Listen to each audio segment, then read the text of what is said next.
You're listening to the Death Rattle Crew, a Hearthstone podcast.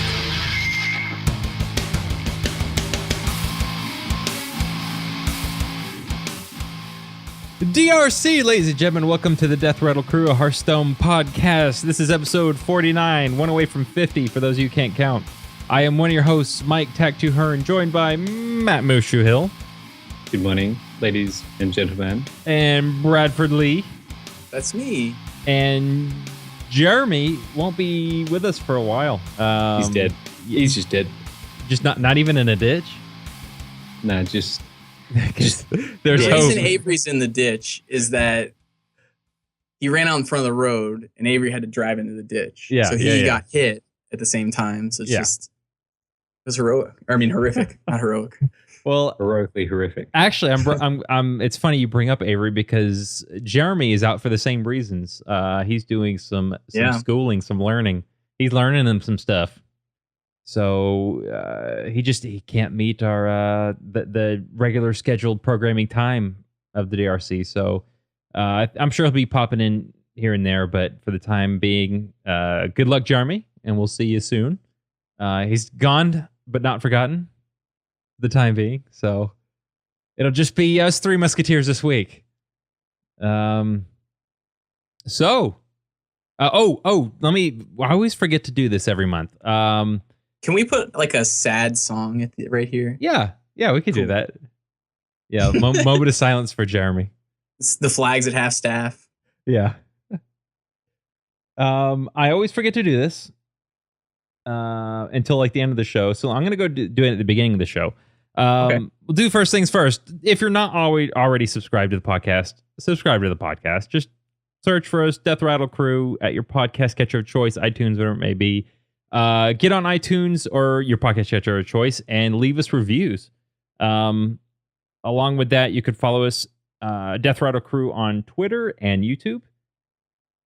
And email us at mail@deathrattlecrew.com. Now, for the other thing I always forget to do, the giveaway for December. I always forget to do that until the end of the month. So this month, it's Twitter follower how do I say this? BR Lourens.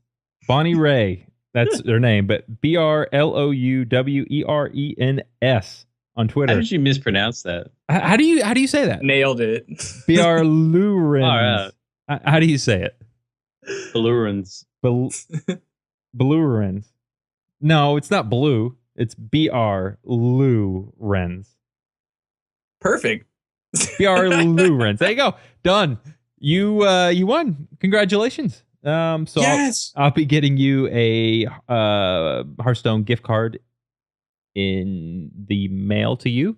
And don't forget, you can also win every month just by following us on Twitter and YouTube, or you get 5 times as many entries just by writing us at mail@deathrattlecrew.com if we read your email on the show. If you just write in to ask us our favorite colors, we might actually still read that. I don't know. Or just say hi. Just write in and just say hi. Yeah. Fair enough. Yeah, if you write in and say hi, 5. So the first person to write in at mail@deathrattlecrew and just say hi, we'll give you 5 entries for this month. We'll also track your IP and send Jehovah's Witnesses to your house. Yep. That's a different story entirely. Wait, what if they don't? What if that they're not in that country of choice? I think the Jehovah's Witnesses are. I don't think you understand how big being a Jehovah's. I don't. I'm not one, so I don't know. I'm trying to think. Like North Pole is where I think I could hide from them. I mean, I don't know that I want to hide from them, but yeah. Yeah. No. Open yourself to Jesus. Oh, or whatever, or their belief of choice. Yeah, there you go. So anyway, that's the. I think that's all the fun stuff out of the way. Yeah. So what is everyone up to this month? We off air. We kind of talked about me. I have not been playing a lot of Hearthstone. I've been slacking. Does a Hearthstone podcast does play Hearththone? It's interesting how that works. Right now. Work has just been so rough. So it's just busy lately. Have you had weekends? Because I feel like you're definitely more of a weekend warrior type.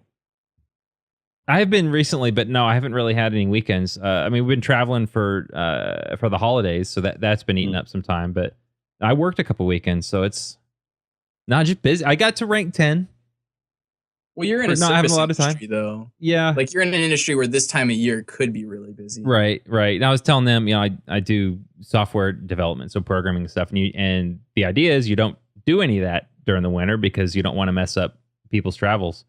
Yeah. But that was not the case this year. We're still really busy, so what's usually slow wasn't. But I mean, anyway, I got to rank 10. I am doing the arena challenge. I'll go ahead and give my numbers. I'm on my last run right now. But I went 1 and 3, 2 and 3, and 3 and 3. That's not. I'm gonna be singing. And you guys didn't want to use the Hearth Arena fucking drafting thing. I know. Well, I don't remember what that was now. The Hearth Arena drafting thing? Well, like the overlay that helps you pick best cards. And you know what? That was Jeremy. Oh, what right, a troll! right. I can't do any of that. Oh, by the way, I'm gone. See ya. Peace. I think I may have wanted that too. Oh God. I don't know. No, it's fine. I was again off air. We gotta save all this stuff for on air. First two with just me being a little rusty. I earned those ones. The one where I went 3-3 though, RNG just royally screwed me. Just so bad. I had an example and I forgot it. I should have written it down.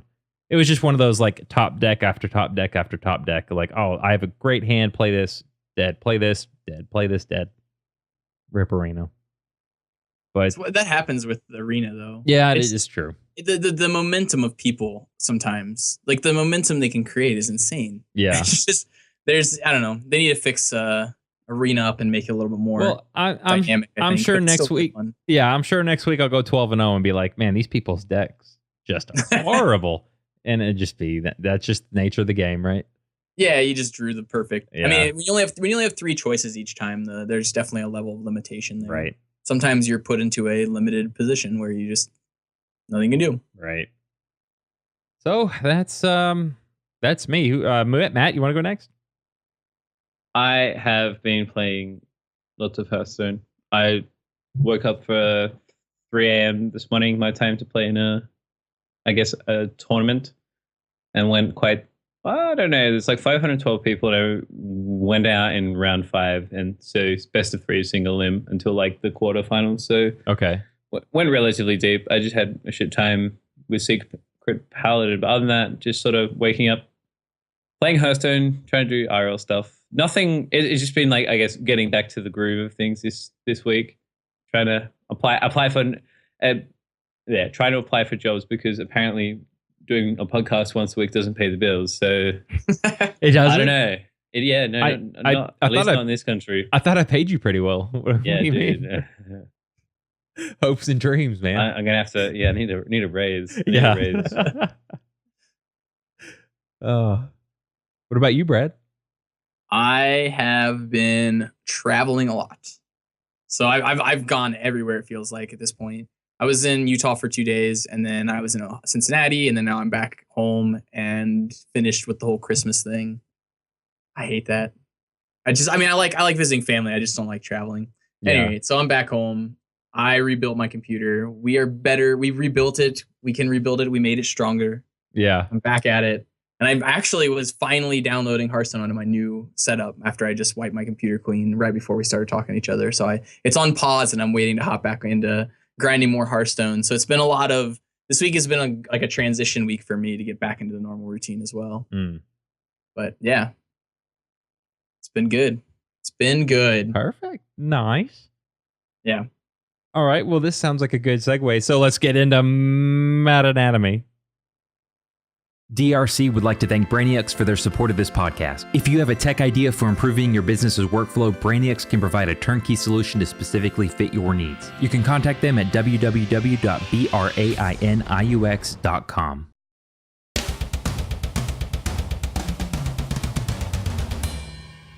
And welcome back. This is Meta Anatomy, your one weekly stop for everything Meta and Hearthstone. I'm Tac2, joined by Mushu and Bradford Lee.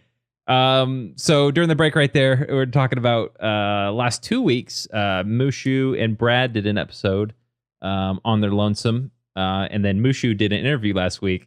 And if you haven't listened to it, he goes through and almost word for word quotes the ad for Brainiacs, one of our sponsors. I tried to put my little spin on it. It was fantastic, because I went in and started editing it, and I'm like, Oh no, this is the show. There is no editing. I don't even have to add the music. Even at the end, I don't have to do anything. That was the other thing was a little limp dick was the music because I didn't have like all because I was using like a recording. Right. Like, so I had like 10 seconds less music or something. But yeah, no, I tried to make it work. That was good. So that made me laugh when you went through and you're like, so if you guys have business needs, they'll provide turnkey solutions, in fact, for your needs. I'm like, yes. It was pretty good. If you gotta get shit done, Brainiacs is your boys. That's right.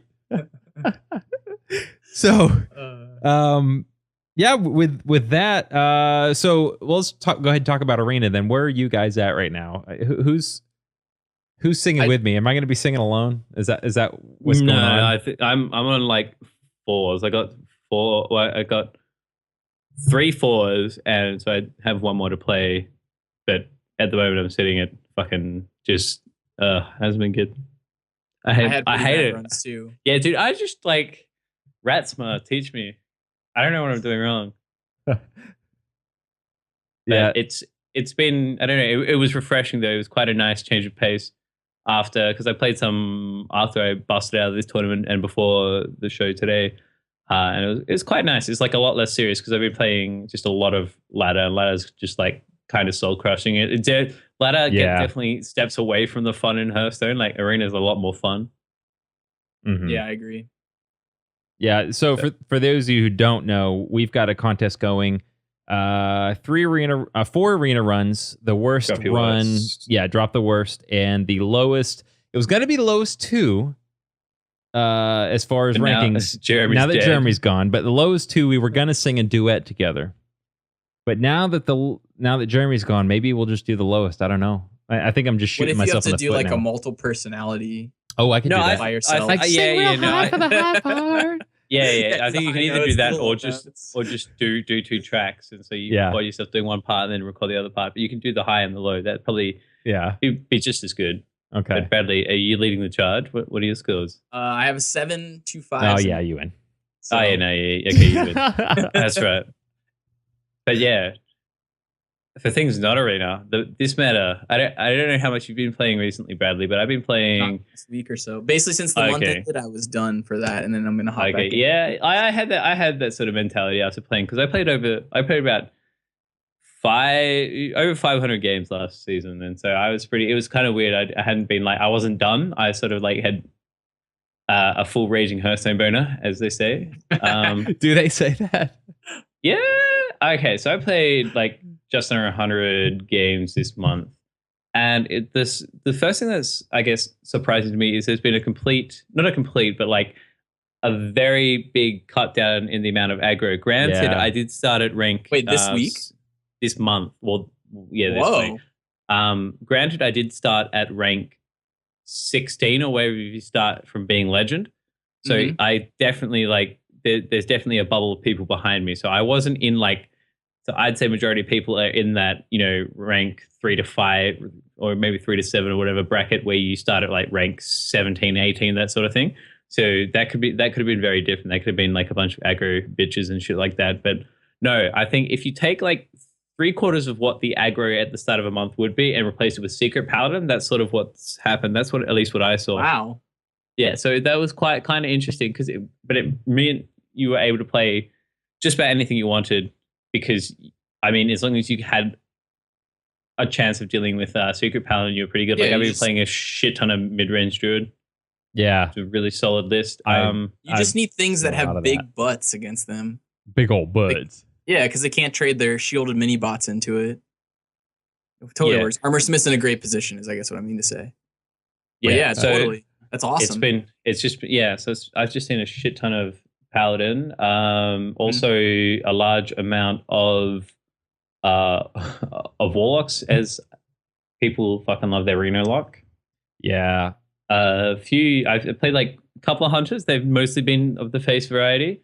Mages have been sort of that more tempo focused mage. A couple of priests. Right. Everything's it's just basically subtract the aggro from the meta, and that's what we have. We have a bunch of slower decks floating around, which is pretty cool. I guess Secret Paladin is the only pure cancer left, and that's only because everything else is gone. There's like a little bit of that shaman, but it's like it's changed a bit in that it's not so much like just the pure face shaman anymore. I think I've seen builds that are a lot more mid range. I've seen the elemental destruction card. I think that's what it's called. It's the one that does 4 to 5 damage. Yeah. I know what you're talking about. No, are people playing that? I last season there must have been a group of Hearthstone players that talk or something, but there was a list that I kept seeing like at the very end of the season, like last day or so, that was playing that in Legend and trying to move up with it. But it was like elemental. It was like more mid range, just like you were saying. But they had elemental destructions, and then they had the one that unlocks your mana crystals as well in order to get back out of it the next turn. It was really good. Wow. It was a solid list. And it kind of, I think what its real strength was because of Secret Paladin. And it's exactly what we were talking about. Like it just wanted more board clears so that it could get to the point and it could try and set up its Rockbiter weapon and Doomhammer. Because Noble Sacrifice does nothing against Doomhammer. You just go, all right, take the 2, hit you for 2, let's go the next turn. And then you're like, okay, now I'll throw my Rockbiter and you just dome them. Yeah, it was a really strong looking list because they just don't care about the board either. They're not developing the board. Eventually, they'll find all the burn they need and just kill you one turn. Vandio said he thinks Trump was running it. Oh, Trump was running it. That's I mean, that would what he make says. sense. But somebody was clearly running that, and because all of a sudden, last day, I saw that list all over the place, and I transitioned my build a little bit to try and combat that by picking up. I actually ended up finally picking up Acidic Swamp Ooze in Reno Lock, and then also I was playing Fatigue Warrior for a couple games, but it's way too slow in the last day to climb the ladder. So I was just like, let's move away from this. This is not a good idea here. One thing that went fucking viral at the end of last month was Cora's Corridon list. Yeah. Like I saw there were so many people playing it. Like Jocelyn from The Angry Chicken was using it to front her, I guess, attempt at Legend. I was using it. I saw it like shared a bunch on Twitter. It was quite interesting. I think because she made like top 100 at one stage. She was like ranked 77, I think, from what I saw on Twitter. So she's doing pretty well. But I don't know. I just feel like Secret Paladin is the way to go. That's pretty much the sum of the meta. Is the meta has slowed down, and all the aggro that was there has been replaced with Secret Paladin, more or less. That's awesome. I mean, it's not awesome, but it's good that there's finally an understood. Everyone knew Secret Paladin was the best deck, but like it's an understood dominant force. So you can just try and mix your. If you either play Secret in or you play something that's good against Secret, and that allows for some play between deck lists from there. What's good against it though? That's the board thing. Clears. That's what I would want. That's why I enjoyed playing the Reno Jackson list because I think that's why I had been playing a lot of Fatigue Warrior, but I still can't make the list perfect. I've seen some Control Warrior lists now that are running double revenge, but you just want to be able to present as much ability to clear the board and take minimal damage as you build yourself to a late game. And with the Warlock list, it's like, okay, my late game is put down Reno Jackson, or it's develop a board and put Taunters up. And then if you're in like a Warrior list, I just out attrition you because I have 1 billion life. So I don't know. So you're playing Reno Warlock or Reno Warrior? Reno Warlock right now. Because I haven't been playing in the last week with so much Secret in around. I'm probably with Secret in around. I would switch back over to playing a more Fatigue Warrior list while I'm climbing the ladder. But I don't want to try and grind a top 100 with a Fatigue Warrior list. It's just not feasible. You can't spend 35 minutes a game and expect to make relatively good progress on this ladder system. I think you can. Like if you have like a high enough win rate with it, if you have like a 60 plus win rate on it, I think it'd easily be worth 35 minutes a game. If the number of Secret in has increased, I think it could be up to that number. Maybe not all the way to 65, but I think that it'd be solid at around 60%. Because if the meta slowed down as well, that's also good for it since it also gets better against the mid-range and control lists because it's more of a controlling build. You know what I mean? Because a Fatigue Warrior is trying to out attrition even though the Control Warrior. They're trying to like last longer than any other deck is their strategy. So and go to Fatigue. I think I'd always be a fan of playing, I guess, Reno Lock just for the board clears, like particularly with the version that plays Twisting Nether. Yeah. Just because you get that 3-tier clear where you have, the Hellfire into the Shadow Flame into the eventual Twisting Nether, and just win from there. But sometimes it's like impossible to beat the Secret Paladin because they can curve out their like late game, early like mid game, late game curve out where they go Challenger into Boom into Tyrion is almost unbeatable. And if you can deal with that, like the amount of times I've had those 3 cards in my hand and just gone bang bang bang over 3 turns, and it's just like how can you beat that? How can you contest that? Like it's such a, I guess, a tempo swing. But I think from what I've seen, a lot of people are playing Rogue as a counter to Secret Paladin, like the new, I guess, oil/miracle kind of thing. My brother's playing that. Yeah. That would make sense. Blade Flurry is really strong, and they get Fan of Knives to eat like all the divine shields and stuff. Yeah, it's sort of, but there's a fair bit of Druid, and I don't know how good Rogue. I don't think Rogue's it's not that fantastic against Druid, but there's definitely not enough Druids to make it not worth playing. So there's enough Secret Paladin, I think, to make Rogue consistent. Is there enough Rogue floating around though to make Warrior better?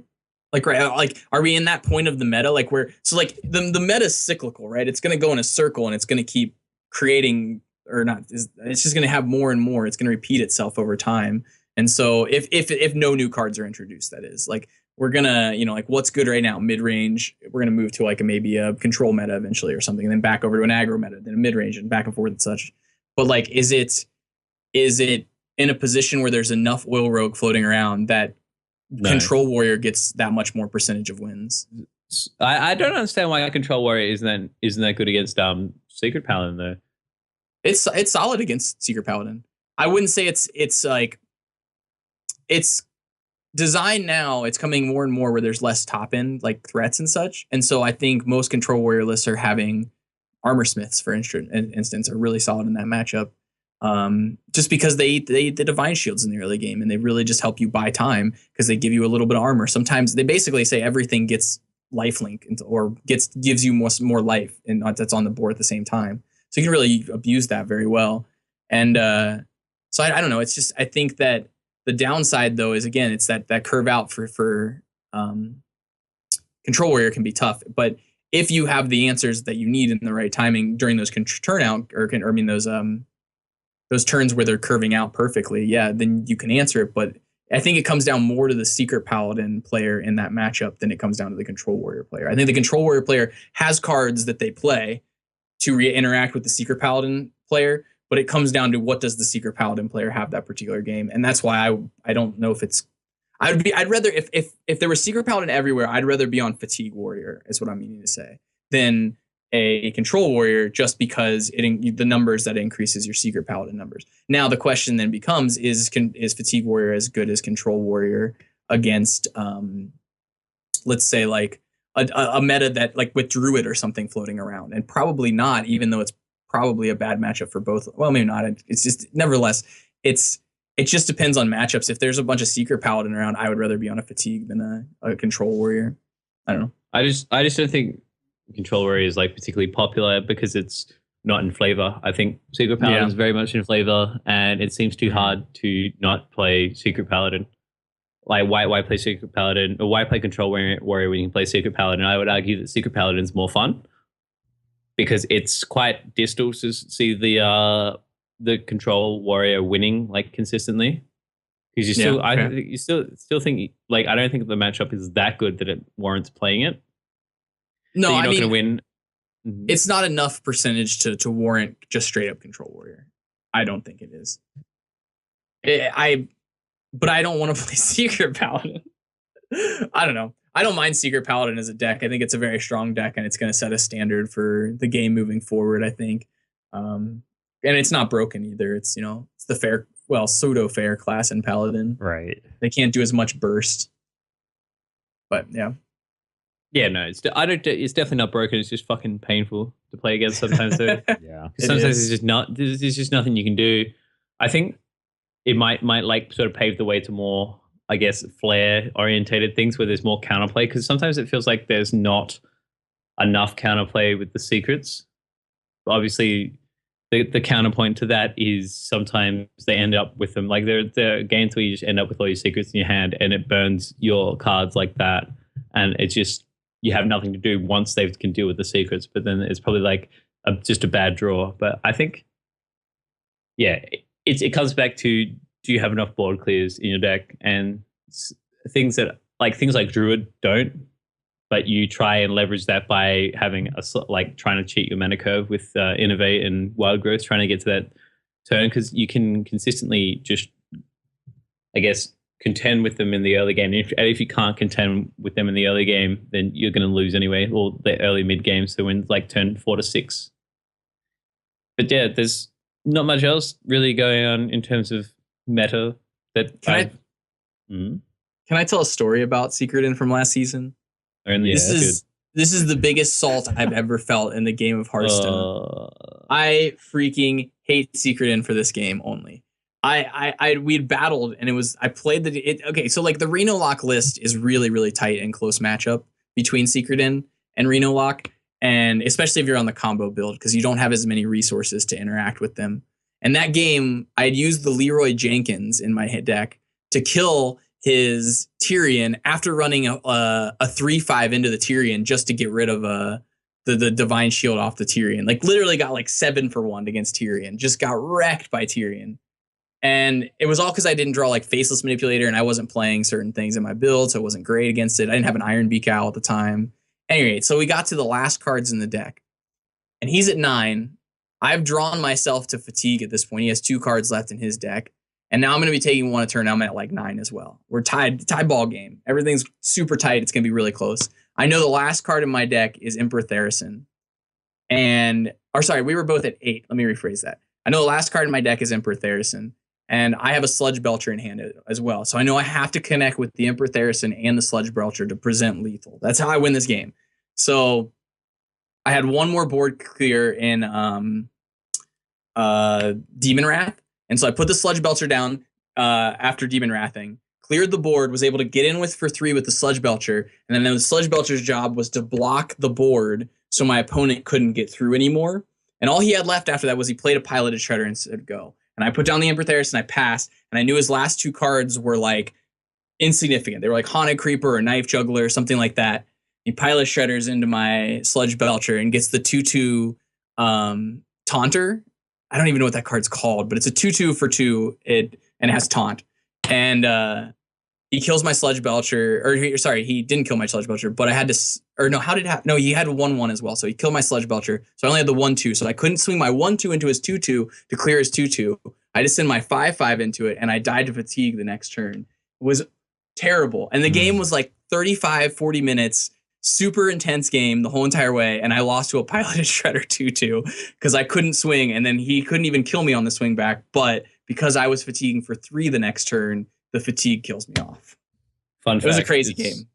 Frostwolf Grunt. Frostwolf Grunt. Yeah, thanks. That is a fun fact. What a good guy. I mean, not really. I didn't like him that time. Made for a good story. Did it? But did it? I don't know. That's up to you, listeners. Tweet at Bradley if you loved, or tweet at him if you hated his story. Don't worry, I'll tweet it too. Need more airport stories. That's what I really enjoy. Yeah. People having a shit time at the airport. Not a huge fan of them. Is it based just on my shit times at the airport? Is it just the airport, or are you just looking for tears? Is your sodium intake low? Yeah, no, my sodium intake is just kind of low at the moment, and I'm looking for some salty water. That's really what it's all about. What were we talking about? Salty. So you're yet to throw your hand into the ring of the January season, young Bradford. Haven't done a thing. I expect 200 games this time next week. All right, I'll work on it. Yeah. Good. How about you? Wait. Okay. So have you been doing tournaments then, right? No, tournament. Oh, okay. I played a tournament. Yeah. Okay. Let the listeners know, how'd that go this morning? Not well. In the sense that I didn't win. And anytime you don't win, it didn't go well. Rip. No, the vast majority. Rip. Yeah, the vast majority is going to end in absolute fucking heartbreak. Well, okay, so I would be happy I'd be somewhat satisfied if I earned like a WCS point by like coming, I don't know, like top 4, whatever it is, or top 8, whatever they're paying out. but I felt like I was underprepared to play against Secret Paladin. My answer to Secret Paladin was to play Secret Paladin, and that didn't go so well. Which leads me to think like I feel like there's this mentality that losing or that mirror matches are somewhat like less skill based. Oh, they're super skilled. Yeah, I think so too. Like, but I don't know. Like, I'd like to unpack sort of why we think that. Why do you think, Brad, that a Secret Paladin versus Secret Paladin matchup is somewhat less skill based? I don't think that at all. You don't think mirror matches are skill based? No, I think they are skill based. I don't know about the secret in matchups in specific. I think it's very dynamic though. Can it be like oil rogues versus oil rogue is very complex, is what I would assume. There's you have to use every single resource in specific ways in certain matchups, but like, I don't know. I don't know the secret in matchup. I don't play enough secret in as of recent to note how it's changed or if it feels that way. I can see where you're thinking like it's more RNG though, because well, like you just said, turn 6, did you get Mysterious Challenger? Turn 7, did you get Boom? Turn 8, did you get Tyrion? If you did, you might win. I think in that regard, it's definitely I think in terms of like a tempo based deck, the statement's probably true that there's less skill involved in the mirror match because there are less instances where you can give yourself an edge. Like there's less counterplay in a secret in matchup. Obviously, there's some nuance thought behind like some of the early mind games with playing secrets and shit before turn 6 with Mysterious Challenger. But Mike just said it when they curve out and get the Secret Paladin, Dr. Boom, Tyrion, like before that sort of becomes almost irrelevant if you curve out like that. So I think in terms of maybe some heavier tempo matchups, mirrored lists come down to the RNG. But when you brought up the point of the oil rogue in that where there's access to a lot of, I guess, card draw and there's a lot of room for counterplay, it's probably somewhat more skillful. And I think that can be said for the famous Control Warrior versus Control Warrior mirror in that it's a long fucking game of attrition, but you can slowly grind your opponent away. Partly if you have better draws, like the slower draws, but also if you, I guess, have a better understanding of the matchup. But yeah, sometimes in the Secret Paladin mirror, and that's how I felt last season was you felt sort of helpless. It's just like, well, fuck me. He had muster on 3, mini button 2. Like I whiffed, and there's like fuck all I can do because like obviously a lot of them are cutting down consecrates and don't really have room for inequality as is. So I guess it feels like there's less counterplay inherently because there is less counterplay in the deck. There's less like ways to reset the board. There's less ways to deal with, I guess, other threats, which comes back to the idea of the deck, which is to out tempo your opponent, get insane value on turn 6 and just win from there. So I think that's my thought train. Thank you for helping me unpack that. Yeah, no problem. I agree with you. It's just a streamlined list that's doing one specific thing. It has one strategy, and its strategy is to curve out and maintain tempo throughout that entire process as much as it can. Any way, shape, or form that can do that, it optimizes its build based on the cards that are available in the pool that do that for them. Things like Haunted Creeper, because you can distribute 3 points of damage very effectively with Haunted Creeper. Plus, you have that hero power in the muster for battle, which gives you like very, very easily distributed 1 points where you need them to go in order to clear threats and keep maintaining slight pressure and tempo on your opponent. And then, they just eventually get to their curve out. And that's such a streamlined deck now. It's so about its tempo and its game plan. I don't think it'd be the most exciting mirror for that reason.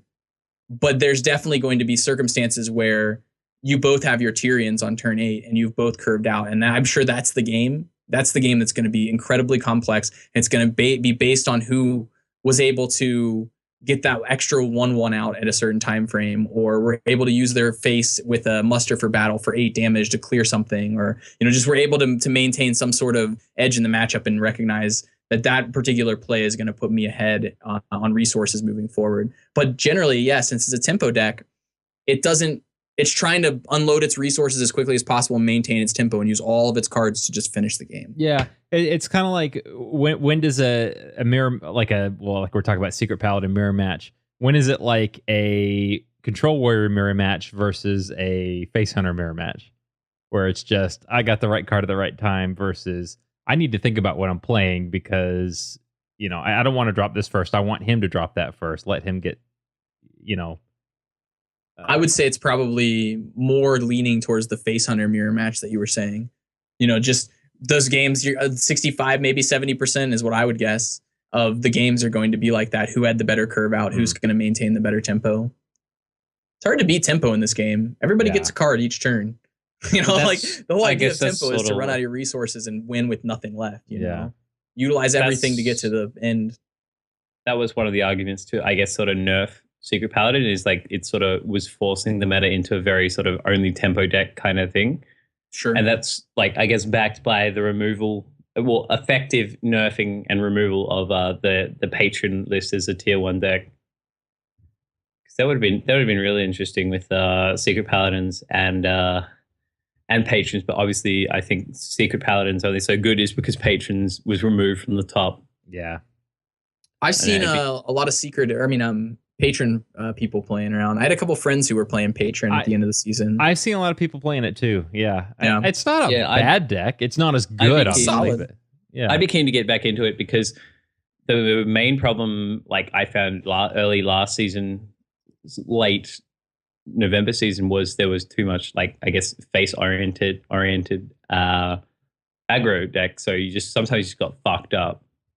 And with a Secret Paladin, you definitely have like more instances to contest early because they're not just going straight. Well, they are probably going for your face, but it's not as nearly as quick as I guess a face hunter. There's more counterplay. There's more like board interaction with the Secret Paladin as opposed to like a face hunter or a zoo warlock kind of thing. But I think that's all I've got for a meta-based discussion. Yeah. I have another question. What's the question? Are you gonna grind this month, Mushu? Yeah, definitely. Okay. What are your thoughts? Since I haven't touched ladder, obviously, since with more secret den floating around, we're seeing different things. Are you gonna try any weird strategies with more secret den floating around? What do you mean by weird strategy? Like, I don't know, things off the beaten path. Like I'm just kind of like I'm thinking about messing around with some decks this month, but I don't really like things that you don't see very much. Like maybe a druid or like I don't know. My only sort of like, I guess, idea or direction I wanted to take this season was play a lot less Secret Paladin because I played like a couple hundred games and I think I need to expand my reach a little bit more. So I was looking at, I've been playing a bunch of Druid because I sort of a bit rusty with the Druid, maybe move back to Patron. I was considering, basically I'd like to, decks that I play on ladder, I would like to eventually add to my tournament like repertoire. So things like Reno Lock, maybe some form of Rogue. I think that would be quite nice to add. But at the moment, I think I have a pretty solid lineup because the tournament I played was Last Hero Standing, and I ran Zoo, Secret Paladin, Mid-Range Druid, and for the first like 3 rounds, I didn't get past my Zoo deck because I just like 2-0'd people continuously. And then when I didn't 2-0 and I had to play my Secret Paladin, I just win like with the Secret Paladin deck. And then the round I went out on, I think back to, it was just, there was this point where I rolled a 2 with Implosion and it just fucked me up, and I could have traded it was like a 7-3 Dr. Boom and I rolled 2 with Implosion and I had a 5-1 Loyal Theb and 2 1-1s, and I was like, I really don't want to go face. I really don't want to trade my 5-1 Loyal Theb after spending my like most of my mana casting Implosion, but I went face, and I think that probably fucked me up. Like I think I just sort of had to wear it and just lose the 5 damage, but I think that was the turning point in that game when I rolled the fucking 2, and that's like I guess another whole campaign for me. Like I'd be very happy if they changed Implosion to just a consistent 3 damage, like 3 damage 3 games, like because like 4. I think it's just so. I don't know like how much of an effect it would have on the game, but it's just like the distance between how good 4 feels versus how bad 2 feels is so skewed. I would even take 3 with 2 imps just for the safety of always knowing that I'm going to roll 3. Yeah, exactly. Like it's so it's like the worst kind of RNG, just where it's just like in that you can control it. Yeah. But it's what you're controlling for is going to happen such a like below average amount of time, and that's a little bit fucked, I think, to need to control for that. But that's like obviously affects like the randomness and arguably the underlying fun of Hearthstone. And sometimes you roll 2, sometimes you roll 4. But I think it comes back to, I think rolling 4 is so much, less. It's not as good as rolling 2 is bad. And then in the second game, I've had Secret Paladin versus Secret Paladin. That sort of sparked my discussion point about mirror matches and how there can be like a little less counterplay involved. But I think that's sort of like the punishment you get for playing Secret Paladin in a tournament setting is sometimes you're just going to come up against a Secret Paladin and it's going to shit on you. And it was also only best of 3. So I guess I didn't really get all the way to the other decks that I wanted to play. So I had mid-range Druid left, which is not a particularly great matchup against Secret Paladin, but I still think I could have done well. Maybe. I think mid-range Druid has an okay Secret in matchup. Well, it's not great, but it has play against the matchup. Yeah, it's definitely got a lot better with the addition of like Living Roots. The curve's so smooth now with like Living Roots, Wild Growth, and Aspirant, and then insert a 3-drop here if you want to play like whatever you want to play. You want to play the Raptor, play Shade, play Shade. BGH or whatever.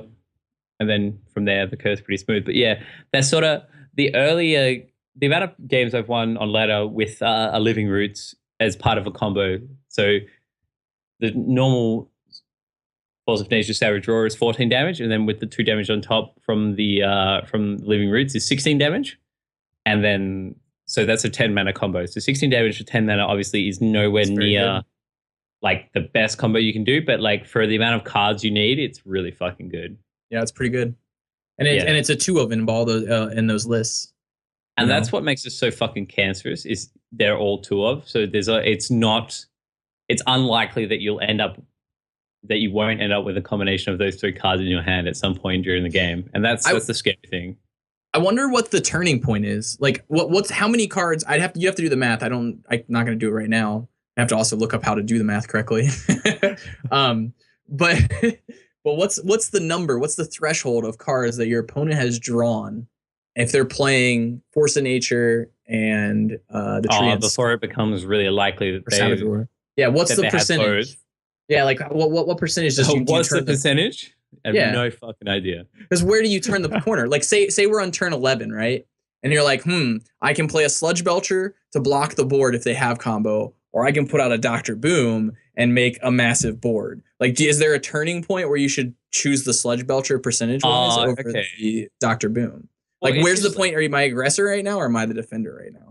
Well, that's completely dependent on your life total. Like, if you're at 14, the Druid math is really easy in that it's 14 plus what's on board plus like add 2 for each thing. For each creature. Yeah. And that becomes really, really easy. I think one of the things that you can see with Deck Tracker that's actually really useful is how long a card has been in your opponent's hand. Like, it tells you what turn that it was drawn or created or whatever. And so if you have cards, if it gets to like turn 9, 10, that sort of later game, and there's a couple of cards that haven't been played, it's very likely that it's probably combo. Yeah. Because usually what they're playing doesn't curve higher than Dr. Boom. So if it gets to 8, 9, 10, or 9, 10, 11, that sort of thing, then it's probably quite likely that one or both of those cards are the combo. Yeah, that makes sense. Totally. That's a good way to track it for sure. And it's something that I try to do a little bit, but it's not really always hard if it's the furthest card over, like you were saying, and it's been the card that's been in their hand since turn 3.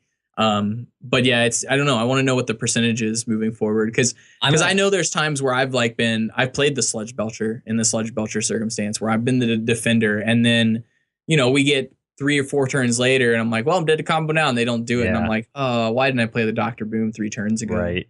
What was I doing? That's part of the threat, though. I know what you mean. Right. Though. Yeah.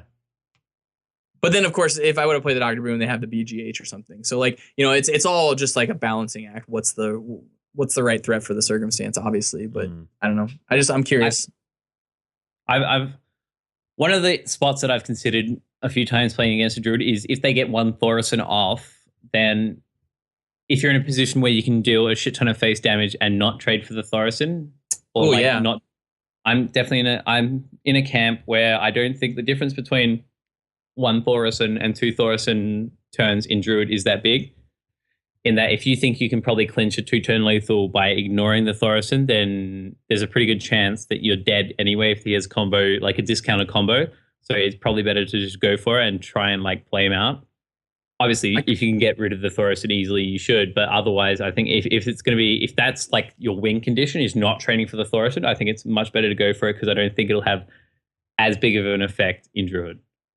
I could not agree with you more. Yeah, I think that Emperor Thurissan's the worst in Druid. Like, like every other deck wants to abuse Emperor Thurissan with like 7 cards in their hand. That deck wants to go like innervate, put out a piloted shredder. I've already used 2 of my resources, like wild growth, cool, another card down, and they're just throwing resources to try and get on an early Emperor. They're not necessarily looking to make a heavy capitalization Emperor. They're just trying to they're just trying to get it out there so the next turn they can play whatever they want as whatever bet is the best threat in their hand that costs 5 or more, their biggest and baddest threat. The only like slightly bad thing, and this is part of the reason why I think it's a winning play, is that 2 turns of Thaurissan opens up the Druid of the Claw plus combo. But other than that, I don't think it opens up that much because it 1 turn opens up 18 damage with swipe. Yeah. Because if they have full 10 mana crystals. Yeah, 5 plus 2 plus 3. Yeah, so that's 18 damage total. So I think at that point it sort of becomes less important to think about how am I going to die, and more along the lines of, all right, can I put up like something maybe, and then just try and go for a 2-turn lethal or something. And if they don't have it, then I'll just win. And if they have it, then I was dead anyway, sort of thing. I think that's you don't play to stay alive in that circumstance. You play to win. You go for it. You're like, all right, this is my window. I have to try and take this win here. So I agree with you totally. Especially like because Druid always, they don't always play from behind necessarily, but they're always trying to prevent themselves from being behind. It's the games when they're ahead that they're like, like coin, innervate, pilot, shredder. Those are the broken games. But if they're trying to just hold on to the board, and then they go Emperor, it's like, okay, you put down a 5/5 on your turn 6. I'm going to dome you for 10 and see what you can do next turn. It's like, all right, can you kill me? Nope. Great. You're dead. So great. I agree with it totally, Mushu. Cool. Where's Jeremy? We need Jeremy to say, that's terrible, Mushu. Yeah. No. Not true. I think he would agree with that. Yeah, I'm all for this show becoming a circle jerk. That's really what I wanted. Just everyone just agreeing, just like jacking it. Yeah. All right. Well, I'm spent. Let's go. All right. Sweet Jesus. But I think the next part, if we're done with the meta, is one of Mike's most hated things. One of his biggest fears is that this show would become a news show. It's inevitable. Hearthstone in the news. It's too topical. Like the shit that goes on. No, particularly this week. It's too irresistible. When you guys brought it up, I'm like, this is we have to talk about this. One of the biggest news moving forward for dawning gaming. Yeah. Dawning the DRC news segment from here on out after this announcement. Yeah. You need the sound effect now, so we can be official. What is this fucking sound effect? It's like the breaking news sound effect. Oh, you haven't heard that? I think of like Teenage Mutant Ninja Turtles in April coming on. Yeah, like, it's just in. Well, she wouldn't have a man's voice like this. This just in. Officially, Activision Blizzard acquired MLG, Major League Gaming, for $46 million. Whew.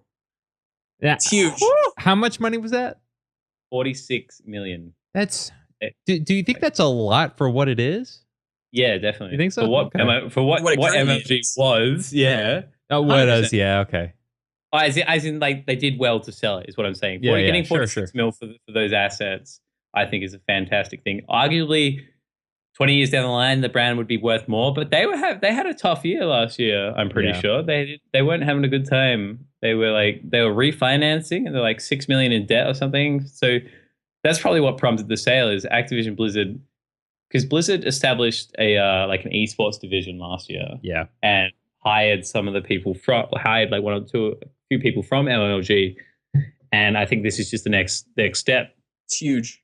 It's fucking massive but I don't know, like I think the way it's going is MLG is just not like gone now. Like it'll all just become the Blizzard esports division, which will be interesting for like Halo and things like that. Is it going to be Blizzard or is it going to be Activision? Blizzard, like, so are we going to have like Call of Duty part of it? It's Blizzard Activision, so Call of Duty will be part of it. Okay. It depends what they do with it, I guess. That remains to be seen. But it's good because obviously, you know, you have Call of Duty, you have even Halo's under that bracket technically. I'm pretty sure MLG runs. Oh, it is now. You're right, isn't it? Yeah, Activision owns. Yeah. Or have the rights to it or whatever. Yeah, I don't know. Yeah, something happens. Anyway. So, and then all the Blizzard esports, which are fucking like Heroes of the Storm, I think it's just like a money dump, personally. Like, it's a fun game, but they're too fucking late in the motorcycle. I don't think you can save Heroes. But Overwatch it's going to be massive. It's fucking... So I think they basically can bank on Overwatch and Hearthstone. And then Heroes of the Storm, I don't know if it's... That'd be interesting to see if it's profitable or unprofitable. I think that the way they've gone about like the heroes development with buying individual heroes and shit is the most profitable line to take, because the other way probably wouldn't be nearly as profitable.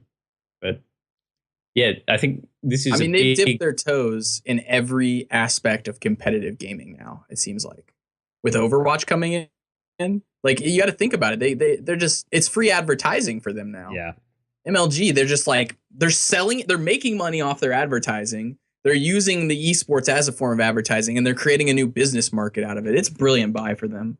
Well, yeah, the way they explained it, I think that's in the link I put from the Gosu Gamers article, was talking about how they're trying to bring it into mainstream, like with their own, I guess, their own production network. So like, there are big things coming. Look forward to like a Blizzard channel or something. Yeah, it's big. I hope they keep the MLG name, because it's a fantastic name. And with the colors, like the same, you know, I guess American League majors. Right. Fantastic. But here's the big thing about that too. They don't have, they have seasons, but with MLG, it's not like they're stuck to football or they're stuck to some like basketball or whatever their sport is, hockey or whatever, you know, it doesn't matter. They're not dedicated to one season necessarily. They've got multiple seasons between multiple games produced here. I mean, we're talking about a whole, like they could, if they create this big enough, if you want to talk like 20, 30 years down the line, this could be like, we'd have an ESPN of sports, in a sense, of gaming sports is what it would be. It'd be like a channel potentially doing, you know, touching that news specifically, and they completely control it, which is crazy to think that they're going to have a huge revenue stream from that in the near future, I think. All the more reason to get in on the ground level through, so you think you can cast. Yeah, totally. Did you put your application in? I did. How about you? I put 2 in because I did 1, and then I had one of my mates watched it, and he's like, dude, you fucked up, because the way I read the narrative, I missed out the part that they said it was actually game 5. I read it and I was like, oh, it's a best of 5 series, we're only seeing one game, so it's game 1. And so I approached it like it was game 1. So he's like, dude, it's not game 1. I was like, so I re-recorded it all, and so they're both on YouTube. I think I hid one of them.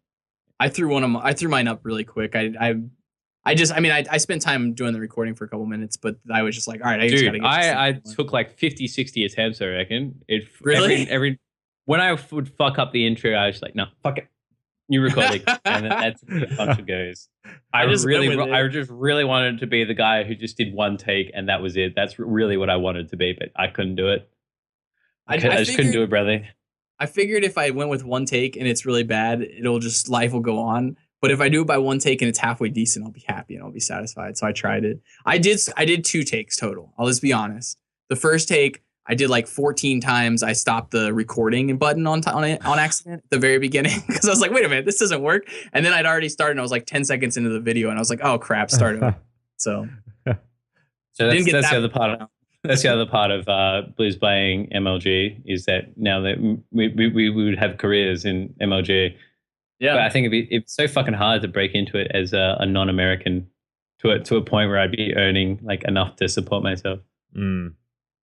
I don't know. That's sort of my like approach is to like this whole gaming pursuit thing, is to just do it, like try and do it part time and just pursue like a professional career. I know that's not the line you're taking, Bradley. I'm jumping full feet first. I don't want to crack my head, so I'm jumping feet first. Is tomorrow official day one, or what's the go? For the YouTube thing? Yeah, tomorrow I'm going to start doing YouTube day one. And I mean, it all depends if I get everything, all the drivers set on my new computer up or build. I wouldn't have that mentality. I'd just be like, when I do this tomorrow, then later that day I'll record my first video. That's the mentality you want to have. The getting shit done. You checklist it. Just I don't do that. I just do it until I run out of steam. I'm like, all right, next day. The other point of news, which I did steal from the Angry Chicken, was someone who was actually genius enough to fund their own tournament. They made their own tournament. They got it approved by Blizzard, and then there was a tournament going on at a similar time, and he just really like copy pasted all the entrants as like people in the tournament, and then like they had results. There were game results and shit, and then submitted the results. And the way it got picked up is someone tried to register for it and couldn't, and was like, "Oh, what the hell?" And then he started adding people from the tournament, and a few of them accepted. He's like, "Hey, what's up? Who the hell are you?" And they're like, "Yeah, no, I didn't play in this tournament. I don't know what the fuck this means." And then it got posted on Reddit, and that's how they found it. Yeah, you're done. And so I guess like the tax point was talking about the legitimacy and integrity of the points, but. Dude, I think this is a fucking fantastic idea. Like, obviously, he should get fantastic idea. If you think about it, it's so. If he doesn't get caught, sure. Yeah, exactly. Without Reddit, without this one guy, he wouldn't have gotten caught, and that would have been wasn't for hilarious. you meddling kids. Yeah, so at some point, like I would assume that the person who's gone to the effort of doing this probably isn't as good as Hearthstone. That's someone who would win an open tournament like that. So it would be interesting to have this guy who's just completely out of fucking place, getting like casted, being like, yeah. But yeah, I think it was kind of scary in that, like, man, this could happen. Right. Like, obviously, fucking ban the guy. I mean, you can't do this shit. You gotta ban him. It's fucking hilarious that you tried. It's I've been playing it. Like, what was it recently? Counter-Strike. They had an issue where a bunch of people got permabanned for match fixing and things like that. Oh, dude, wasn't that like the story of 2015? Yeah, it's like true it's just like all these twats fucking. Well, it comes down to obviously the point where the match fixing in Counter-Strike was worth it means that they're being paid more money to fix the matches. There's more money on the side. Yeah, then I think a lot of it was like gambling. Yeah, exactly. Like your skin trading and actual legit gambling as well with cash. And I think as that becomes more prevalent in esports, it's probably going to become more of an issue in that the money that people are paid isn't necessarily going to equal or be greater than the money that they would earn by throwing a game. Yeah. And that's what it comes down to. Wait, so IPB got permabanned this last year, is that right? And then they got in yesterday's tournament they were banned from? Yeah. Wow. That's huge. Right. That's going to keep happening though. Oh yeah, yeah. Yeah, I was going to say, I know like dick all about Counter-Strike in the competitive scene, but I had definitely heard about match fixing and bans. That's fantastic. As someone who enjoys the cheeky gambling, I can't wait till I can bet on like Hearthstone and well, I probably can, but like I think you can. It's a little more mainstream. We can. Yeah, I know. Yeah, they do. You guys have DraftKings. I mean, what are you bitching about? Yeah, I haven't even tried that yet. Fantasy esports. Fuck man, that sounds fantastic. Yeah. It'd be interesting to try and do it in other. I guess like with Hearthstone, would you pick different characters? I picked Dr. Boom, put him on my team. Yeah, right. For the first round of the draft, I pick Dr. Boom. And actually, I've been wondering how they do it. I'm sure it's by player, but how do you fantasy draft a 1v1 game? It's hard. Yeah. I haven't tried it, so I don't know. Tournament you'd probably be able to do it over. Yeah, if you had a tournament with groups, you could probably do it. Yeah. Okay. Yeah. And obviously, I think you'd have to offer some kind of cash out offer if they didn't make it. Like you get like a small percentage back or something like that. I don't know. I don't fully understand the cruxes of gambling and such. Mm. I think the other note I had for that guy who faked his own tournament was he is now the Evil Knievel of Hearthstone, apparently. What? Claim to be. Why? Why do you say that? Because it's just so like the scheme was so fucking brilliant. like But he got brilliantly, Not yeah, brilliant. enough. brilliantly evil. Like what I like, it's like not that I like condone it. It's just like that kind of thought that went into it. It's like I'll just dupe a Well, tournament. you're saying like the psychological standpoint of it. Well, Like yeah, he just like psychologically has the mindset to say, I'm going to do this. that, and I don't know, just like the logistics of it. That someone so. would be, yeah. I think you could have done it so much easier. Like fixed the problem and just said this tournament has a cap, and the cap has been reached. So this person who couldn't register would never. Oh, it's like, oh shit, I was just too slow. And if that had have happened, like what I find like amazing about the story is that it was so close to being like legitimate. The perfect scheme. Exactly. Yeah. Yeah, exactly. Like if he had said, oh, sorry, there's a cap at 512 players, you can't like register. And then he would have just been like, I would have probably just been like, oh shit, I'll register for the next one. But yeah, I guess missed a step. Mrs. Step. Missed a step. Next time, he'll get it next time. It was like, you know, it's like that South Park show where it's like, do this. Step 2, question mark. Step 3, profit. He missed step 2. Missed it. That is kind of funny though. To profit. He also missed the profit step. So yeah, that's true. Oh man. Yeah, don't cheat, kids. Play fair. Yeah. And if you aren't going to play fair, screw you. Yeah. You're the kind of people I'm salty at. Oh. Yeah. Yeah, no, I agree. Yeah, but it's to Blizzard's credit, it's pretty hard to cheat in Hearthstone. Yeah, I think so. I mean, well, I suppose it depends on your definition of cheating, I guess. Like, would you consider stream sniping cheating? Yes. Why? Like in like a tournament setting, yes. Oh, okay, in a tournament setting. If I queued playing ladder and I queued into Brad and you were streaming and I opened up the stream, would that be considered cheating? No. It's. But in a tournament setting, I'm on Mike's side of the fence. It's cheating, but like I'm not gonna like, hey, you're an asshole. Like I'd just be like, that's what I'd say is you're an asshole. But like in a tournament setting with like points or money, oh yeah, like you're gone. It's ethically immoral at that point. I think if you're streaming a tournament without a delay, then you're a dummy. Right. Well, like straight up, you're a dummy. We've talked about that with like Hosty back at, what was that, like a year and a half ago? They call him Ghosty now. I mean, the delay in that series was it was either 10, 15, or 30 minutes. I feel like it was probably 10 minutes. I feel like even with a 10-minute delay, especially if you're playing to get someone like, freaking life coach, that's like 2 turns. And you could get a lot of information in 2 turns. So this has sort of come up in, I guess, other domains, like particularly in the live poker tournament phase or thing, in that they televise the games live with whole cards, with the cards people have in their hands. But it's on like a half an hour, 45-minute delay. So what people do is, people who are playing at the final tables of these big tournaments, is they have people on, friends and family and shit, on the rail watching the tournament, look up like the hands, like watch the coverage, and then tell them what they had so they know, like, in that spot he had an ace, he wasn't bluffing, sort of thing.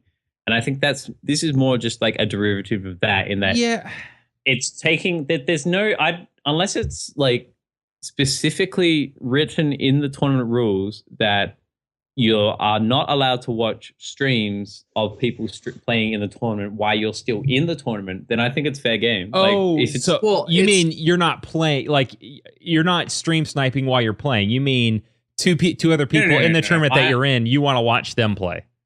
No. I'm saying that if I am in a tournament and someone's streaming and it's not explicitly written in the rules that I'm not allowed to do what I'm doing, then it's fair game. Now, here's my question. It's fair game. It's just ethically immoral. Right. Well, here's my... Why is it ethically immoral? Because you're taking an unfair advantage in the same strategy towards the game. So like it's not unfair to the streamer. The streamer has put themselves out there to give people the ability to see what they're doing. It's unfair to the other people in the tournament, as your seeding in the tournament is easier to climb because you have unfair gained advantage to make your way further into the tournament. Does that make sense? I think it's ethically immoral to the spectator who's also in the tournament.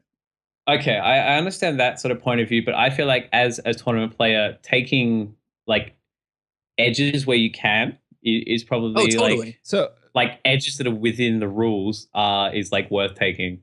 I was misreading what you're saying, Matt. Like I thought you were saying, like Hosty did, where I'm playing against Life Coach. I'm gonna watch the tournament stream and watch the game that I'm playing in right now to see what Life Coach has.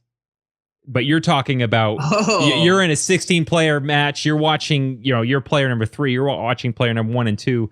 You're looking to see, okay, I want to see what cards they have, so that way I know what to expect when I'm playing. That's what you're talking about. Well, no, I was talking about what you were talking about with Hosty and. So you're playing a game. You pull up the stream, the tournament stream, the tournament stream, the MLG stream. That is totally. I think that should be totally legal. Different. Now, I think that should be legal. If you're talking about you're watching 2 other people play and you want to see, like, I don't like that, but I don't think that's cheating. I think because I think you and I, Brad, are thinking on the same level now, and I think we all know what each is talking about. I think I don't know if it's unethical, but I just don't think that is. I don't think that. Is very sportsmanlike? I don't know. It does give you an advantage, but you're not cheating. Yeah, I don't. It's definitely not like I think. It's a fine line between saying like it's ethical versus unethical. I definitely don't think it's. It's a tough one. It's like it really depends on your perspective because like obviously the argument can be made that it's unsportsmanlike, but at the same time it's like within the rules. Right. Sure. And maybe that's like for this gray area to appear, it's a problem with the rules rather than a problem with someone's ethics. In that, if the rules don't cover that sort of area, it's basically like an exploit. It's a leak in the rules if it's not. But are you able to govern something like that? Are you able to create a rule and govern that and actually be able to say we can? Yeah. I mean that has to come down with more like the tournament organizer, I guess. You definitely can. But the resources would be like quite large in like an online tournament, though. Well, you're looking at like. Is it like an honor rule kind of thing? But like if you get caught, and you're out for good. Kind of, is that the strategy? Do you think? Because like I don't know. Does it have to come from the top? Does it have to come from Blizzard saying if we catch people doing this, we'd have to stop it? Or does it have to come from the tournament organizer who's going to say if we catch you in this tournament, you're banned from X tournament? So like, should the punishment be you're banned for life, or should be the punishment be you can never enter my tournament series again? I think you should be banned for life from a Blizzard sanctioned tournament. I don't think you should be banned for life. I don't know. So you're saying like a suspension rather than like Hosty wasn't banned. He was kicked. Well, yeah, he was kicked off the team, right? He wasn't the only reason. Like the only reason that he was kicked off Archon and had his his esports career thrown in the toilet is because of this debate that we're having now. Like this is the sort of like contentious thing in that most of the people who watched it would be on your two's side in that it's like completely unthinkable that you would do something like that. Like I don't know if I don't know if it was in the rules, like, or if it's I didn't ever read the rules of that tournament, so I could be completely wrong by saying. I think because I remember when that happened, I was reading up on it. I don't think there were any specific rules on that. I think it was just kind of it felt bad, so you just don't do it. Like that's not how you play the game. I can't do this in real life, so why would I do that in a tournament? I don't know. I feel like, especially like we just talked about Druid. We're talking about the example. Does he have combo or not? Do I play Dr. Boom on turn 7, or do I get to play, or do I have to play Selge Belcher and pass or something? I feel like if you're playing and this won't always happen, but if the turns are taking a long time, which typically they do in a tournament setting, and it's turn 7 and you're looking back at the stream that's on a 10-minute delay and it's turn 3 or turn 4 and they have combo or they even have half of it, you're going to make a different play. Probably you're going to, you're probably going to be a little more careful than you would, even though they had 3 more turns to pull combo. what are the chances Sure. of them pulling it over those 3 turns versus they have 1 piece, they've had 4 turns to pull it, the chances go up. Oh, they don't have anything. I'm gonna go for it. Screw it. The chances are pretty slim. So I don't Well, think. Go ahead. Do you think that making a rule that you can't necessarily enforce 100% is redundant? Like if they said if you're in the tournament, you can't watch the tournament stream. You can watch when you've been eliminated, but for the duration that you're in the tournament, you cannot watch the stream. Oh, so you're okay. I see. Now we're talking about the But other then scenario now.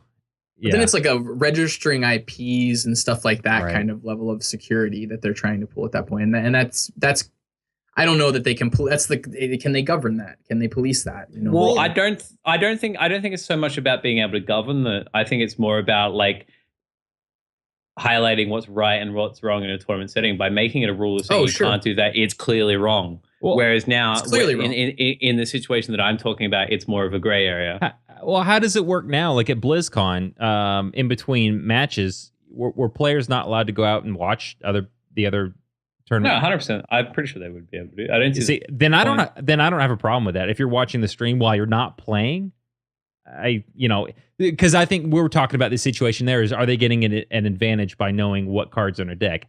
Personally, I think they do, but if in a live setting you don't have a problem with that, then I think in the online setting you should. But what I'm specifically talking about is like making you are playing at the moment, right? I'm playing at home. I'm playing against Brad, and he's streaming, and I'm playing the game, and I've got tab open on Brad's hand. Yeah, and I can see his hand. And I think while it might be an unspoken rule, maybe. I think we're at the point where it needs to be written. Yes, I know. I agree with that. I think the fact that if it's not written, then you're just opening the tournament up to exploitation. Yeah. Like, regardless of if you can enforce it 100% of the time, I don't think that's not the point of the rule. Yeah, it needs to be established. It doesn't necessarily... It's going to be hard to govern, but you can do it. I mean, it's a community thing. It's if you establish the mentality in the community can police it. Well, people are in the habit... or aren't in the habit of like obeying dumb rules. Like if most people are pretty good, like if it's a rule, they're not going to do it because, they're ethical. They're this pretty like sports person. Like they probably want to believe that, if they don't do it, other people aren't going to do it. And I think having it written explicitly in the rules, I didn't even read the tournament rules for today. I just read the format and the rest of it. And then you could stream. Like this is where it sort of entered in my mind, I guess, is like on Battlefy, you can enter the tournament and you can link to your stream. Mm-hmm. So, and then it'll come up on the bracket that you're streaming. And it's just like... So here's the thing. I see where you're going now. So if you're in a tournament and you're streaming yourself, don't get upset if someone comes in and watches your stream while you're playing. Yeah. If it's like we're talking like ESL or something like that, like or now Blizzard MLG, they're streaming the tournament and it shows both your hands and your pictures and there's commentary. If you're watching that stream, yeah, I think that's cheating. But I see what you're saying, Matt. How do you police that? How do you? Because on one hand, it's like that's cheating. On the other hand, well, this guy's an idiot or this girl's an idiot for streaming themselves during the tournament. Streaming not streaming streaming live during a tournament. Right. I think streaming on like a 5 or 6 minute delay is fine. Because on top of like there's an inherent Twitch delay. I think after that it's fine. I didn't think about that someone because I wouldn't do that. I would not stream myself during. Now, but the thing is that some people's mentality going into that tournament is that they want to grow their stream specifically. Right. They don't care about the tournament. That's true too. And like I'm on the opposite end of that fence right now. Now maybe I'll change my mindset, but like when I go into Battlefy and or any of the streaming server or there are any of the tournaments that allow me to set up streaming, Strivewire has a good system for it. I generally don't do it unless if it's a non-competitive tournament. It's just like a casual tournament. And so I let everybody else in my stream check it out, and people who know me, that's fine. But I try not to advertise that I'm in that stream or that tournament with other specific people who don't know me at the time. I don't know. It's just, and I do put a delay on it though. Yeah. So basically, Matt, I just think you're a cheater. I think you enjoy cheating, the art of cheating. I enjoy the art of cheating and not getting caught. It's like that was Sun Tzu's second book. Like he's most famously known for the art of war, but cheating and getting away with it was his second one. Okay, I'll buy that. I believe you. Just like Drop Bears, you won't let me down. Yeah, no, it's all true. Yeah. All right. So we've talked meta. We've talked match cheating. We've We talked briefly tournaments. covered the arena strat, so I think Yeah. we'll come back next week with the arena finale. Right. Yeah. Oh, I totally gonna lose. Absolutely. I think just plan on me singing. I think what I'd even have to go like 12-0. And even then, I'd probably still lose. 12-0 wouldn't save you. Yeah, I don't think so. It'd be close to saving you. No, it would. Would I? I wouldn't So be. I'm You wouldn't win. averaging, like- You wouldn't win. You would beat me. if I got beat you, 12. but I would. Yeah. So I'm averaging like 5.8 right now. Yeah. So Brad's out. Brad's safe. Like he's above the line. 5.75. Dang it, I actually want to sing one of these. Hey, you can I sing kinda with me want if you to. want. You, All right, you, I'll if you fill really in the wanted to duet. sing it, if you really wanted mean- to sing it, you would just like retire runs like 4 times over and just got an average of 0 and collected your 1 Just pack. tell everyone. Sorry, didn't get anywhere. I want to do it just because, but I don't want to do it at the same time because no one would watch it if I did it. I'm a terrible singer. Oh, come on. I mean, I can definitely do fake singing very well. My terrible impression singing skills are much higher than my actual singing skills. Mm. Well, Yep. what else? What else, boys? I would like to plug the DRC feedback survey. 10 Yes. questions of fun times. So, Yes. And, where is that? look up- Where can they find that? Where can we all find that? we could probably just find it at deathrattlecrew.com. There We you could go. find it. We could even. I haven't put it into like a bit.ly address yet, but we can probably do that as well. But Okay. I think Be on the lookout. Basically, I think is what we're saying. It'll be out it's there. already up. It and is I'm out pretty there, okay. It's out there, and I posted because I uploaded the thing I did with Twizzler last week on my channel as well. So on my channel, okay. it's like in the description. But I think we just put it in the YouTube description, put it online. But yeah, it's just like 10 questions, but asking about your experience listening to DRC and things that you might want to see more of, things you might want to see less of. And there's also plenty of room to leave like your long expanded comments about what you think about it. And, if you just want to say we suck, that's open, but please be kind. I need humility every now and then. That's Yeah. fine. To bring us back down. It's all right. We got rid of Jeremy. I know that's something people wanted. Oh, then ratings should go up.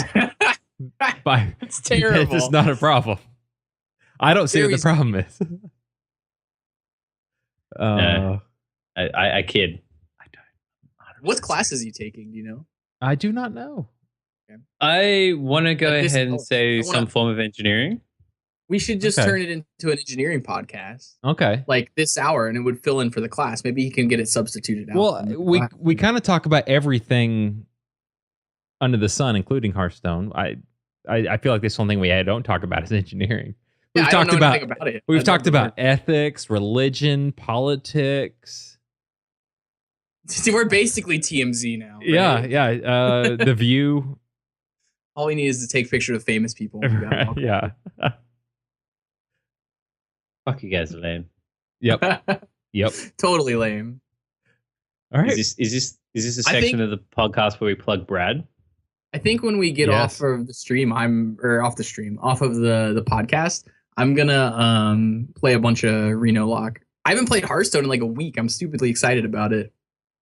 Like I feel like I'm excited about something that I shouldn't be excited about because I should be updating my drivers and like building my PC, but I'd rather just sit around and play games now that I have everything else working. Right. It's like what is it? Absence makes the heart grow fonder. Yeah. Is that kind of kind of. situation? Yeah. I don't know if It's I'm not- more not true in this fond of the situation. game. Not so much, Matt. Is that what you're saying? No. What is it then, Matt? What is it? Desire. That's it. One word. Yeah. Just Man, I'm trying to expound and expound. expound. Expound. Not expand. One word. Expound. One word. Expound. Ex- Oh, there's Expound. your one word. Thank you, Brad. I don't even. Is that a word? Let's do that. Let's look up expound. Expound. Urban Dictionary, that stuff. It's No, gotta be. no. Yeah, expound, present and explain an idea or theory systematically and in detail. Thank you. I know what I'm talking about. I do words real good. You had no idea. I did. I've heard that word before. I've even used it before. It had me worried for a second. I'm like, God, I've used that word before. I hope it didn't sound like a complete moron. So you had to expound. Yeah, I mean, I'm hired, so obviously the word. Yeah, I don't know why I doubted myself. Because if I have to use that, if I used a word that's not real in an interview, I'd expect not to get the job, right? I don't know. I mean, maybe. Guess depending on where I'm working. Expound is a word. DRC confirmed. You heard it here first. Yep. They must not use that word in Australia. I don't know. No, dude, I've never heard that word before.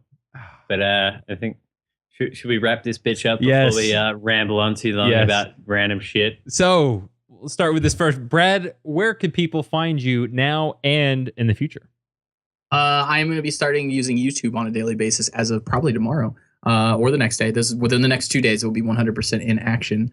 So you can find me at YouTube at Bradford Lee HS. If you look that up on YouTube, pretty soon that'll be noticeable.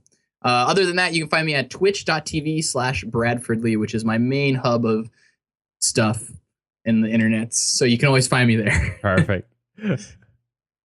Mushu, where can people find you? Just about anywhere. Okay. At Mushu Man. Perfect. Yeah, I aspire to put things on YouTube and put things on Twitch, but most likely just follow me on Twitter. That's a good start. The rest will come. Just at Mushuman on Twitter. That's all you need to do, and the rest will come later. Perfect. Yeah. And you can follow the podcast at just search on Twitter at Death Rattle Crew, YouTube Death Rattle Crew, and if you haven't subscribed, what the hell? Subscribe. I feel like come on. if you're listening to this, you probably subscribe. You better be. You better be, or else I'll be expounding through your mobile device of choice. Through your face. Through your face. Through your face. Don't forget, you could write into us at mail@deathrattlecrew.com. And we do the monthly giveaways, just like we talked about earlier in the show. So free swag. All you got to do is follow Twitch, Twitter, YouTube, email. It's all those places. You can find us at www.deathrattlecrew.com. So, for Death Rattle Crew, I am Mike Tech2Hearn, joined by Matt Mushu Hill and Bradford Lee, and we will see you next week.